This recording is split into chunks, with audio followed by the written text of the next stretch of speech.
Hello and welcome. I'm Leigh-Ann Gerrans and you're watching W News Extra, broadcasting live from the Al Arabiya headquarters.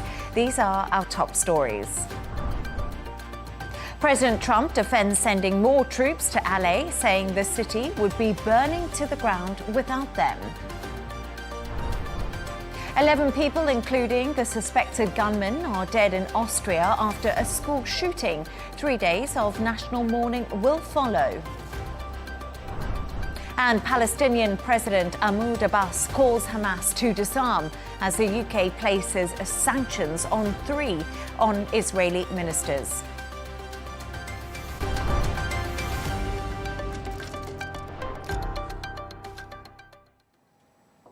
US President Donald Trump has defended the deployment of around 700 Marines to Los Angeles in response to immigration protests. 4,000 National Guard troops were ordered since the beginning of the protests. President Donald Trump has told reporters Los Angeles was under siege until troops got there. Take a listen. If we didn't get involved, right now, Los Angeles would be burning, just like it was burning a number of months ago with all the houses that were lost. Los Angeles right now would be on fire. It would have been bad. Last night they had total control. If we didn't have the military in there, the National Guard, and then we also sent in some Marines, we had some bad people. We have people, they look in your face and they spit right in your face. They're animals. And these are paid insurrectionists. These are paid troublemakers. They're agitators. Our reporter Tony Waterman also sent us the latest from Los Angeles. Things are very quiet in LA this morning. We have some cleanup crews trying to get graffiti off buildings around this demonstration zone. But just a couple of hours ago, this was the scene of intense clashes between police and demonstrators, some of whom were throwing projectiles at law enforcement officials, including what appeared to be at one point fireworks. Police were able to push this crowd back, eventually breaking it up using rubber bullets, flashbangs, and tear gas. And they really whittled it down to this core group of demonstrators, many of whom were later arrested. But this area right here has really become the main concentrated area of demonstrations. This is a federal immigration building, and behind it is a federal detention center where some of those immigrants who were detained in last Friday's raid have been held. This building is now being protected by National Guard's troops. The president saying that he is now doubling their number to 4,000. He has also activated 700 Marines to come throughout Los Angeles, and they have now arrived in the city. And the president saying just on Tuesday that if he had not deployed the military, that in his words, Los Angeles would be burning to the ground. This is something that officials across the state strongly refute. They say they did not ask for these troops to be mobilized, and they say that the small, concentrated nature of these demonstrations does not warrant the presence of troops, and that instead of quelling these demonstrations, that the military could actually invoke more violence. And California is now suing the Trump administration over the deployment of these troops against its wishes. Los Angeles is really been at the fore of Donald Trump's crackdown on immigration. It is the second largest city in the United States. More than a third of the people that live here were not born in the U.S. They are immigrants, so they have felt very vulnerable to this crackdown on immigration policy, which of course has included a shutting down of the borders of the asylum system, a crackdown on international students, this travel ban, and the raids that we are seeing not just here in Los Angeles, but across the United States now for months. But these demonstrations against those policies are spreading not just across California, but to other locations as well, including Dallas, Boston, Atlanta, New York City. And this is all under the prospect that what is happening here with this military presence could also be spreading to those cities as well. Tony Waterman, Al Arabiya News, Los Angeles. To discuss this and all of today's stories, I'm joined by Al Arabiya senior presenter Rawia Alami and Dubai 92 presenter Jono Hayes. Rawia, let's start with you regarding the protests. We obviously just heard from Tony Waterman there. They've been going on for days, obviously, we know that. And although it seems to be a little bit more peaceful at the moment, there's no real let-up, though, is there? No, you're absolutely right. There's no real let-up. To be honest, even though, as you said, the tone has become much more peaceful, yet we see that the momentum of these protests have not waned at all. In fact, they are spreading to other areas, different areas in Los Angeles. The daily gatherings are still also drawing a sizable crowd in those protests, even though they are more peaceful. And some people are starting to see that they are maturing somehow. They are these protests are maturing because they are drawing more crowds, as well as also community leaders, legal observers, and city officials as well, like we saw with the governor and also the mayor of Los Angeles. They are spreading to other states as well, like Florida, Massachusetts, and also Texas. But they seem to be more peaceful as they do, slowly happen around the country. We can't actually discern whether they will, most probably they will not force President Trump to back down on his administration's immigration policies. Yeah, absolutely. And that is one of the big questions. But Jono, we spoke about the tense relationship the other day, I think it was yesterday, between Gavin Newsom and President Donald Trump. What's the latest there? Well, this is a further escalation, and what we already know is a very tense and fraught friendship between the pair. Now the Californian governor has filed a lawsuit, not for the first time, by the way. This is his 24th legal action against President Trump and the Trump national policies which have been put into place. He has said that these, the 4,000 troops, which have been doubled since we discussed it yesterday, and the 700 Marines which have been brought into place, well above the 300 which were in there on Sunday evening, is unlawful, deranged, and dictatorial as well, which is harsh words and strong words. It says it bypasses state sovereignty, which Gavin Newsom is taking on the big dogs here. And I think that's a brave move for the governor of California to go to war effectively with Donald Trump in this situation. He says it's a complete defense of the 10th Amendment, and that is the legal challenge that's been framed towards Trump right now. Trump, as you can imagine, has hit back and said that it has been a myriad of different issues which have caused the LA problems to continue on, and said that it's a state-level failure, and which is the justification for bringing in the National Guard and for bringing in the Marines as well. But this is something that stems from even the pre-election. The Trump and Gavin Newsom issue has been going on for a very, very long time. So for it to be a situation right now is far from ideal, when it's in fact at a lower level that this needed to be handled at. LAPD were given the authority to go ahead and use whatever force was necessary to control the riots that were taking place. That didn't work. Trump saw it necessary to bring in the National Guard, and now it's been used as almost a political back and forth between Newsom and Trump to try and say, well, he said, she said, and that's what the issue is. And also, Karen Bass, the mayor of LA, was speaking a little bit earlier, and she said one way to stop this is to possibly bring in a curfew into Los Angeles, and maybe that will help calm the situation. But she also said, call off the ICE raids. But we just touched on it. Do you really think Donald Trump is prepared to back down on these raids when it was such a strong mandate for him? I don't think he will back down at all. The immigration issue has been central to his election campaign and to his policies ever since he became the president for his second term now in the United States. I don't think he will back down at all. And let's remember that in 2020, during the George Floyd's protests and also Black Lives Matter, all that protest, a lot of federal military forces were deployed in different states. That didn't lead to things calming down, yet didn't really change the cause of the actual problem and the cause of these protests. And also they did enforce a curfew at the time. Maybe that will quieten things down a little bit, but we're yet to see what's going to happen. Keep it in mind that this is the government that they have selected, that California has voted this government into place. Trump won there as well. So that takes into consideration that the people of California had voted behind this, and people of the state have said that, yes, this is what we want. He's not going to back down. And like Rawia said, two of the main issues going into this election were, first of all, the tariffs was one of the huge ones. That box has somewhat been ticked. But the immigration issue was repeated again and again.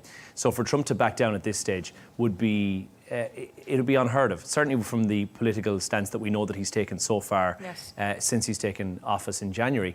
It would not be something that the administration is likely to do. So I don't think that these protests are going to do anything. Peaceful protests, like we're seeing in other states, going as far now currently, I believe, as even New York and Texas is seeing that as well, Rawia mentioned earlier. Yes, peaceful protests, okay, they will bring attention to the issue, but it's certainly not going to make the administration back down on something that is so pivotally important to the White House right now, and how Trump wants to see this moving forward. So I don't envisage changing anything whatsoever.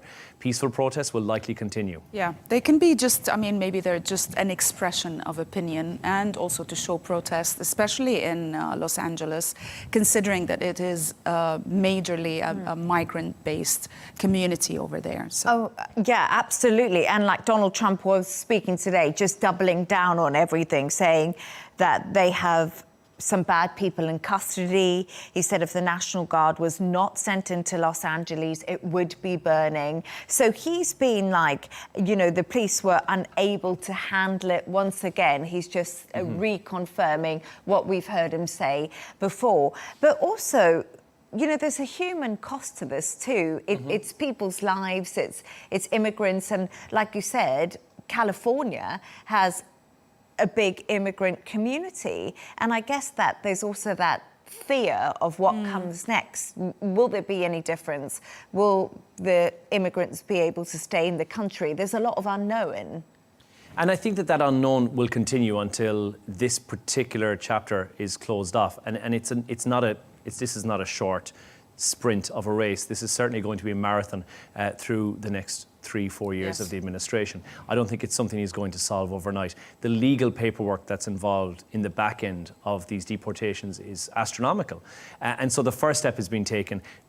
Let's not be silly. We know that the ICE administration office had been completely graffitied. And I don't doubt for a second that had the National Guard not been there, or at least a stronger show of force than the LAPD, that building would not have been ransacked like a lot of businesses had been overnight in the first initial phase of this. We saw cars being burnt out, autonomous cars, but nonetheless, cars being burnt out. And now the federal property and the agents who are also at work there are in need of some protection, because they have got a job to do, regardless of what your opinion is on agreeing or disagreeing with it.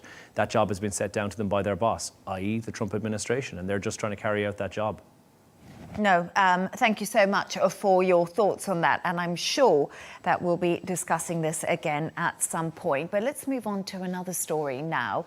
11 people have been killed in a shooting at a secondary school in the Austrian city of Graz. 6 women and 3 men are among those dead, including the suspect who police believe killed himself in a school bathroom. The suspected gunman was a 21-year-old former pupil. Austria's Chancellor Christian Stocker has called the shooting a national tragedy while announcing 3 days of mourning across the country. Take a listen. Today is a dark day in the history of our country. The shooting rampage at a school here in Graz is a national tragedy that has shaken us to the core. 9 people were suddenly torn from their lives by this incomprehensible act. There are no words to express the pain and grief felt throughout Austria. Jono, a really tragic story. Details coming out slowly throughout the morning, but what more do we know about the suspect and also about the victims? We have no name for the suspected shooter just yet. A 21-year-old former pupil from Graz who had dropped out, who legally owned the firearm which was used, at least that's believed at the moment. Among the dead, 6 females, 3 males, and I believe 1 more, currently unconfirmed out of the list of people who were fatally injured. The suspect, as you mentioned, rightly so, is believed to have killed himself in the school bathroom afterwards. This is a horrific story and something that's unheard of, certainly from an Austrian point of view, but I think Europe-wide. Rather unheard of for a school shooting on this level to take place, which is terrifying, but also I think a lot of questions are going to be asked afterwards as to how this has happened and what the story is behind it, especially if it was legally held as a firearm by the gentleman who, as of the moment, remains nameless until the police identify all of the particulars of the case. Yeah, absolutely. Shocking events unfolding in Austria, something we were discussing earlier backstage. You just do not expect to happen in Europe. A lot of the time we see these big shootings happen at US schools. So, but Rawia, you know, talking about this, what are the gun laws in Austria currently like? And is ownership of a firearm actually something that's quite common? It is, actually. First of all, I mean, it's a terrible, terrible tragedy, something that shouldn't happen, not in Europe, not in the States, and not anywhere else. And I think the key point is the law governing owning firearms. Now, apparently and surprisingly, in Austria, over 30% of the population owns firearms. 30%, and I think that's a really, really big percentage. I was surprised by that number. That's right. Yes, and the law regarding this is quite relaxed. Now, they follow 2 sets of rules. One of them is the Weapons Act of 1996 in Austria, but they also implement EU firearms directives. Now, what they've done, they have categorized all the firearms into different categories, 4 different categories. Only one category needs a license, and that is category B. That includes handguns, it includes semi-automatic rifles and repeating rifles with magazine capacity restrictions. All else, basically, the category A, it's prohibited. All the weapons in category A are not allowed to be owned, basically, with a license or without. Category C, they include firearms that need to be registered, not necessarily licensed, and these include Imagine, bolt action rifles, shotguns as well. And now when it comes to licensing or getting a license for your firearm in Austria, there are different requirements. First of all, you need to pass a criminal background checks, you need to demonstrate mental and physical fitness, and you need to show also legitimate reason why do you want to own these firearms, for example, for hunting or for sports, and so forth. The thing is, I mean, in conclusion, the firearms or the regulations regarding firearms in Austria are relatively relaxed. But there's also another point, is that there are 2 different licenses that you need in order to carry out such an attack. First of all, to have a license for the gun you own, and second of all, to get a license to hold that gun in public. And that's a different license. I don't know if the assailant did get such a license or not, but in whichever case, even psychological assessments are not necessarily mandatory to get a license to own a gun. And that is quite surprising, to be honest. But in some ways, it's not surprising, because I think that if we look at other European countries, you can own firearms as long as they're licensed and they're registered to you. So, Jono, do you think a review of the European gun laws is now going to be the next conversation following this tragic incident? You would think it's going to be, but it may not be. They're antiquated, the gun laws that operate across Europe. And the reason that they're there is that the firearms that we're currently seeing did not exist when the laws first came around. And so if for instance you'd applied for a license for a single barrel or a double barrel shotgun or something that was as you mentioned, the bolt action rifle, that is something that requires a lot of time to re-ammunition the weapon once again. That's not taken into consideration something like a .22, a Magnum, something that has a magazine on board, or something that is a semi-automatic shotgun. These are powerful weapons that can be used repeatedly without needing to be, but these things did not exist when these laws came into force. And I believe that certainly from the point of view of the Irish law that's in place, similarly for firearms, is a 1920 law that very little has been changed about since then, aside from the requirements that you need to hold that firearm. There's also something that exists in definitely some European countries, a legacy law, whereby if a firearm has been in your family, that firearm can then travel down to the next of kin who is regardless of fitness. Regardless of their fitness. There is a course that you will attend that is trained by the army. But again, if it's a half a day of course for you to learn how to hold a gun and be safe with a gun, are you really giving somebody a full mental evaluation as to them being able to possess a gun and know what is correct to do with it? Yes, a reform may be needed. There is an argument that firearms are required, certainly in some countries, whereby for vermin control, and I can understand thinking a blanket ban across the board may be the solution, and I understand from your point of view, Rawia, why you would think that. I was thinking that so many of us live in countries where it is absolutely prohibited under any circumstances to own a firearm.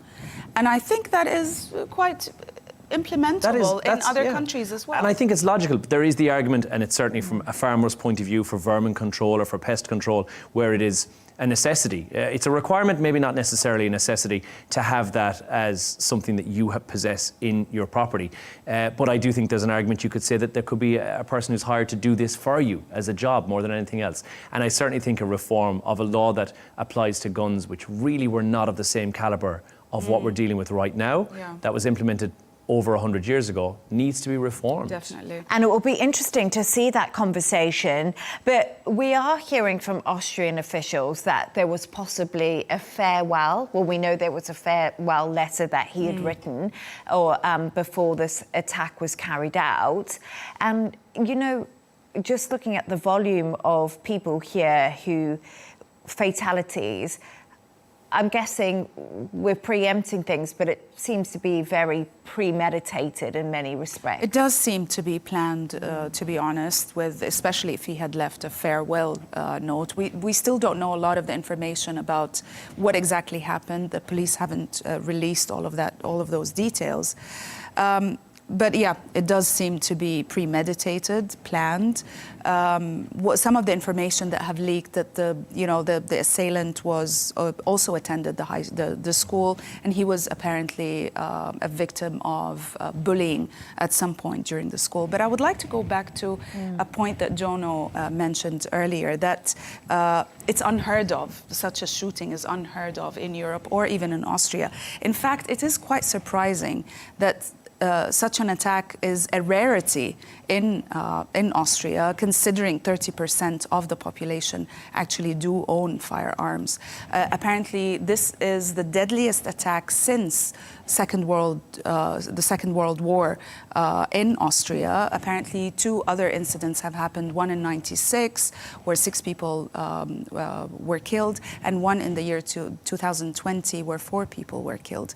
But generally, it's considered truly a rare attack, a rare event that such a shooting will happen at a school. What's less rare, Austria, which is unfortunate, but what's less rare is knife crime, which of course we know is on the up as well. But I think like we said, there's probably 2 conversations that emerge from this. The first of all is a conversation about bullying in schools, which then becomes a bigger issue. Problem, and secondarily, the gun control issue that seems to be almost non-existent. And again, I think Europe hasn't required there to be a reform in gun law because we haven't seen a European scale of this, of a school shooting like this, and it's almost unheard of. So there will be, maybe not reform, but certainly discussions had. Yeah, definitely a conversation indeed. But just one other thing, that they are appealing for blood donors in the Austrian city where it happened. So that does indicate that a lot is still needed within the hospitals, and there's still people critically injured. But it's a really interesting conversation. Thank you so much. Thanks for your thoughts there. Moving on now, in a letter addressed to Saudi Crown Prince Mohammed bin Salman and the French President Emmanuel Macron, Palestinian Authority President Mahmoud Abbas has stated that Hamas must surrender its weapons and allow the deployment of Arab and international forces into Gaza. These statements come a week ahead of a Saudi-French conference focused on a two-state solution. Earlier, I caught up with Ahmad Fatwa, Fatah's spokesman. I began by asking him about a move to replace Hamas forces in Gaza. First and foremost, the Palestinian Authority is the legitimate authority of the Palestinian people, and they should return to the Gaza Strip because they are the legal authority and practice their legal jurisdiction over Gaza and the West Bank. Of course, when we talk about a Palestinian state or a project for a Palestinian state, it should be within one government, one weapon, and one authority, one Palestinian national project. The Palestinian people also requires international protection. We are all witnessing the crimes against the humanity that Israel is doing in Gaza, the attacks in the West Bank, the settlements. All these attacks on the Palestinian mere existence require from the international community to pay attention and to save the Palestinian people from the cruelty and brutality of the Israeli occupation. Therefore, we don't have an army, we are defenseless, we don't have an air force, but we have the international community, we have the international law, we have the international resolution, more than 800 resolutions issued for the question of Palestine. Not one of them has been applied. We ask that question, why? Therefore, it requires from the international community to take serious steps to preserve peace, to evoke peace, and evoke the two-state solution, provide an international protection mechanism for the Palestinian people under the understanding that we have reached with the international community. That requires a serious will and a serious policy by the international community, and on top of them, the United States, to go forward into a peaceful path. And that peaceful path must be based and can only be based on the two-state solution. Everything is possible if we have the will to go into peaceful negotiations and drop weapons.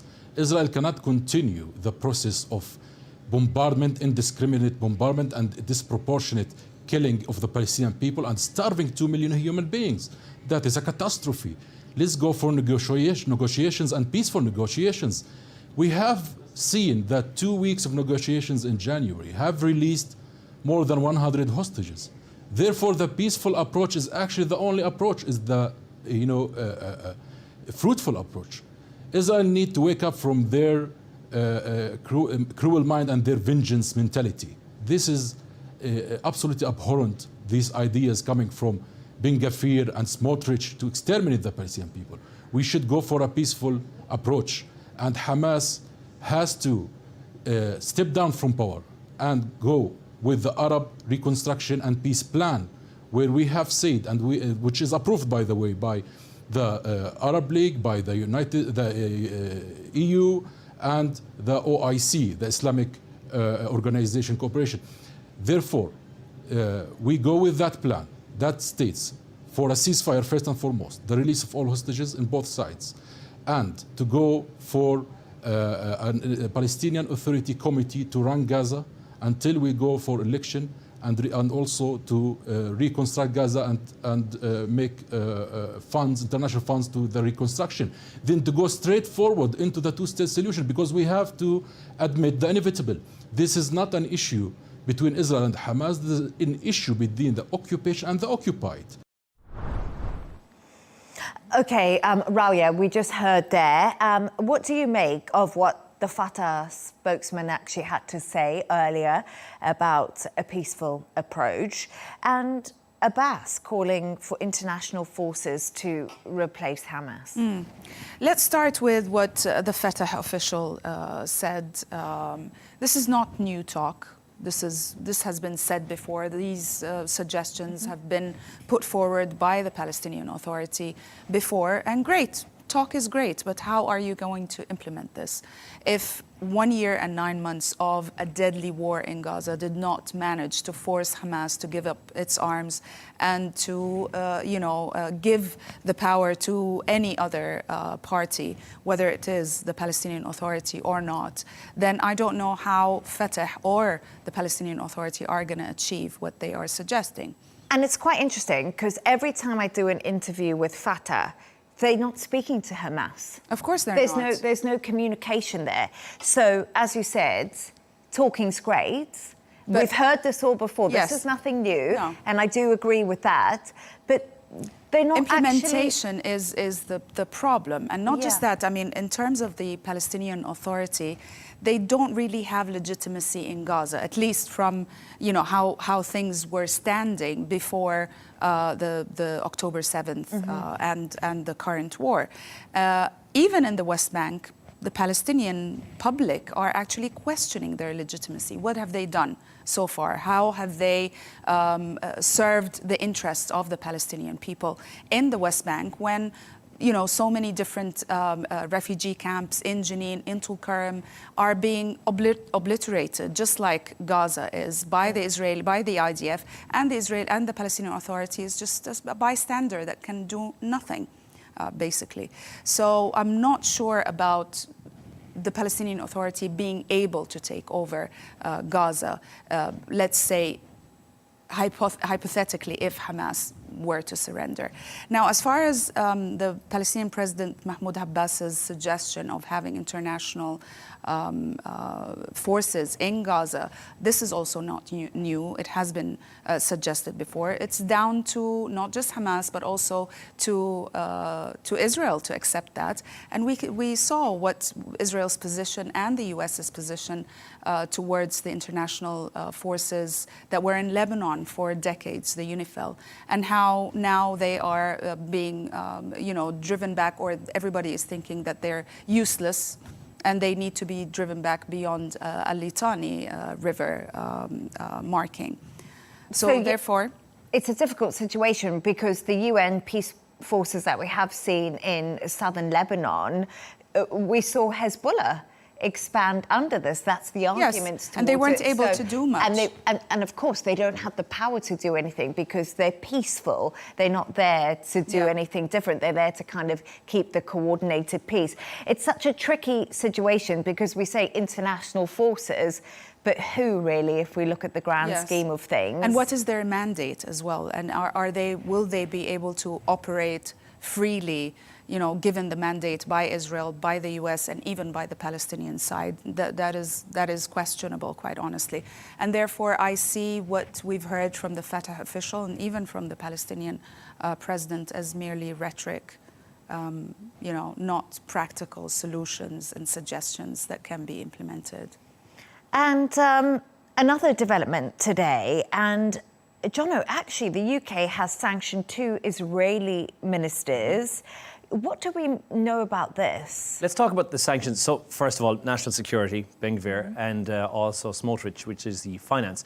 Now, this is somewhat of a show of support, more than anything else. It is a freeze on assets for both of these ministers. It is a travel ban on these ministers as well. They cannot enter the UK, and financial restrictions as well. They can't engage with the UK. They can't have any dealings with their financial institutions. This is not the first country to do it. It joins Canada, Australia, New Zealand, Norway have all imposed these sanctions already. Are they going to make any difference? I think the truth is that, and we all are aware of this, no. It's not, and neither Ben-Gvir nor Smotrich care about this. And from the right wing's point of view, are they going to now withdraw support from Netanyahu and say, we'll take a step back, actually we need to reconsider it, let's have a think and see what we're... Absolutely not. That's not what this is. What it is more nations showing support and saying that they no longer support this. They no longer support these ministers and say that we're going to impose sanctions upon them. It will have no real knock-on effect, so to speak, but the broader context is it's an international response to the ongoing humanitarian crisis, which again, and we've said this before, Rawia, we've said anything that brings attention to it is great. Is a good thing. Yes. But there's a bigger concern here. There's political war crimes which still have to be investigated. It's a bigger conversation that needs to be had. That is not just sanctions and against 2 Israeli ministers. They're not going to solve anything. But once again, symbolic in many respects. But the Israeli Prime Minister Benjamin Netanyahu was in court yesterday, being cross-examined in this corruption trial. We know Ben-Gvir and Smotrich, yes, they're very extreme right of the coalition, but they're kind of holding it up in place in many respects, keeping Benjamin Netanyahu in the position he's in, many would argue. So are the cracks now starting to show in the coalition that Benjamin Netanyahu is the head of? Are we going to see any movement there? I doubt it, to be honest with you. I mean, there is certainly a massive crack within the Israeli society. We see it every weekend as they demonstrate. We see the controversy regarding a lot of the Israeli policies in Gaza and outside. And people are questioning, Israelis I'm talking, are questioning their government's policies. But in terms of the coalition, the governmental coalition, as long as Ben-Gvir and Smotrich and Netanyahu are this triangle, that coalition is going to hold until the next elections. And I think so. I doubt that's. I think there's going to be very little change to that. Again, you're freezing assets and wondering what real difference is this going to make, and the answer is that it's none. What assets? What assets are they holding in the UK? Exactly. You have to question that, or in Norway, or in Canada for that matter, or New Zealand. So you have to question, well, how much does that amount to? Of course, these figures is not something that we're seeing. The answer may likely be zero. It may be zero. Yeah. So it is, again. So it is symbolic, But of course. Yes. Yeah. And when we say about, and Fatah said, you know, there is a ceasefire that is potentially on this. There's peace negotiations that take place. The Arab League have agreed. The EU have agreed. We hear nothing about Hamas. We hear nothing about Israel having agreed to this as well. So a lot of this is just talk right now, and it's a show of hands more than anything else. But it's without anything actually solid, anything actually concrete. We've seen no move forward on that whatsoever. The conversations from Hamas have not been heard. And so we don't know what the position is there. So any real progress, any result we are going to get from negotiations between Hamas and Israel, not the other parties being involved. And we know that the US were talking directly to Hamas at one point. We don't know where those conversations are going yet, but you're absolutely right. You know, a peaceful approach, like the Fatah spokesperson said, is always the best way. But right now, things don't seem to be so peaceful. So thank you so much for your thoughts on that. Let's move on to another story. A second day of trade talks between the US and China have been held in London, with investors feeling hopeful for an improvement in relations. US Commerce Secretary Howard Lutnick said that discussions with China were indeed progressing well. This comes after both sides agreed to take a step back from the brink of a full-blown trade war. Jono. So, right, more talks are happening, but these talks are now between the US and China, happening in London, the two largest economies in the world. Could these talks save the ongoing trade dispute that we've seen between the countries? This is good news. Any talks and any conversations that work towards a trade agreement is good news. And Washington and Beijing being in the same room together and having those conversations are important to have. Will we have an immediate knock-on effect? I don't think so. The S&P 500 rose ever so slightly at the thought that things are going okay. We might see some sort of a trade agreement here. The bigger conversation is that they're negotiating. So there's not an escalation, which we've seen before. This is a positive shift that we haven't seen previously. We've obviously had both throw mud at each other with regards to the Geneva Agreement, and now it feels like we're maybe moving on from that and actually achieving something that is still at a very top level and hasn't worked its way into the real core where it needs to, where Xi and Trump need to jump on, not just a call, but I think it needs to be a face-to-face meeting to actually say, right, here's the trade agreement, here's what we think will be beneficial for both, because Washington and the Trump administration definitely needs a win. And China needs the US more than I think a lot of us realise just how much China needs the US. Despite diverting the economy quite a lot during Trump's first term, I think it's still absolutely necessary, but not just necessary for China, it's necessary for the whole global markets. We saw they just got a complete bruising when, you know, the tariff war ramped up between the two. Wall Street indexes are pretty subdued today. They're not doing much. All investors are kind of holding their breath to see if a breakthrough comes in these conversations. But Do you think China actually feels like it has more leverage over the US in any kind of way? I'll get to that in a moment. You're absolutely right. Negotiations are definitely great news, especially after the negative repercussions that the world economy basically has sustained because of these tariffs. In fact, the World Bank decreased its expected global growth forecast to 2.3%, which is the lowest or the slowest growth in a non-recession year, you can say, since 2008, which was declared as a recession And that year. was really on the back of the tariffs that were due to be implemented. But I wonder if we see tariffs being agreed at a lower rate, if that will still be the outcome. It would be interesting to see what the World Bank forecasts for this entire journey since the introduction of the new tariffs. There have been, the global markets have been up and down. So uncertain. Exactly, so uncertain, up and down, depending on the news that's coming out of the negotiations and where things are standing. But you asked me about whether China feels that it is at an advantage, basically, when it comes to the US in those negotiations. What it does, I think, feel that it has a bit more leverage in certain areas, like, for example, the rare earth minerals. And it is using that power, in fact, effectively, because it is looking at the permits that are required to export these rare earth minerals, but on case-by-case basis, basically. So recently they have given a 6 months temporary license for the Chinese suppliers to supply some of the big automobile manufacturers like GM and also Ford, yet they are withholding these permits, and they're making the Americans very frustrated because the process of getting these permits are taking a very, very long time. Yet at the same time, the US also has a lot of leverage. Even though you said that China has indeed diversified its trading partners in the past few years, yet they are still very reliant on the US market. In fact, since May, 35% is the decrease in Chinese exports year on year. That's only last month, the numbers from last month. And the US has also leverage when it comes to semiconductors, when it comes to also AI chips. But then we'll see what's going to happen. That's just another play on globalization, right? Because if you think about it, protectionist economies haven't been a thing for a long time. It's all been interlinked with the globe. Globalization has been the way that the economy... Free trade. The free trade deals. So this is a sort of change of agenda, and it's kind of upending the norm that we've seen so long. And I think necessity will require, and again, like you say, it's magnets are the big one that the US needs from China, and vice versa, semiconductors that China needs from the US. We haven't gotten to the point, because this was such a quick turnaround, whereby both are self-sufficient enough to provide for themselves.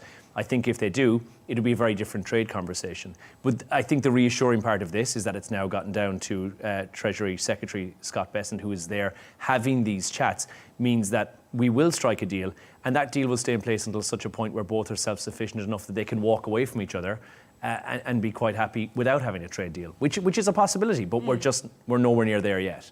And that's why this needs to happen. I doubt the rare earth minerals are going to just suddenly show up in the rest of the world. They may or may not be available in the US, and who's to know that they may not find another alternative. He's just purchased, well, not purchased, but acquired, shall we say, for want of a better word, Ukraine's rare earth metals that are also there. So who knows what the administration has planned. But for now, a deal needs to be struck. Otherwise, neither party are going to achieve and get what they require. But the US-China trade deficit still remains, and I know that that is a bone of contention for Donald Trump, but that was a really interesting conversation. And finally, Rawia and Jono, you've come up with a couple of quirky stories of the day. And Rawia, yours is pretty sensational because it's a record attempt. Yes. Once again, someone's tried to get into the Guinness World Records. They made it, didn't they? But they buried themselves under snow, but just in their, like, swimming trunks It wasn't Absolutely. And that's why it's literally sensational, because it's freezing cold. This Swiss guy, his name is Elias Meyer. He decided that... He sounds like a strong name. Yeah. Elias Meyer. Strong name. There he is. Oh, yeah. wow. Yeah. He decided to test himself, basically, how much cold endurance he has. Now, the previous record was set, Guinness World Record was set in 2022 when another guy attempted basically this record, and he managed to stay 1 hour and 45 minutes and 2 seconds under the snow. This time, Elias managed to stay for 2 hours and I think a few seconds. Imagine, I mean, look at him. He's completely submerged apart from his face. And when he finished, he actually said that the cold didn't really bother him that much. It wasn't really the cold, it was the weight of the ice on his body that really sort of got him sore. I don't believe him. I don't made know it how, difficult. I don't believe how you him. don't die from hypothermia. That's, exactly. I was just that was my wondering. Or thought. maybe it's because Yes. his head's not covered. You know, am I just making But is that that up? not heat escapes through your head? I Yes. thought?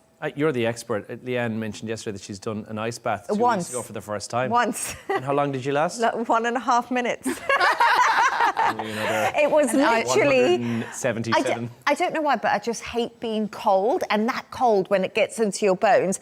But a little bit about Elias. He is a competitive power lifter, so he's got like... You know, he's got some his training, side. maybe, Yeah, he's endurance got some, and stuff.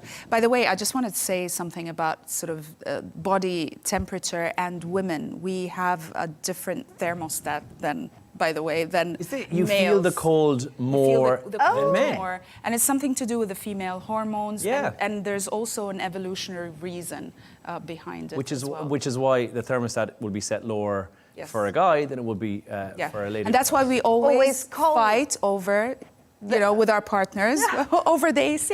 No, I it's was too gonna cold, say- no, it's too hot. That's why in an office building, it's always so cold, because I swear it's set to a man's temperature with the suit on. So there we are freezing. Gosh, another Yeah. thing that is set.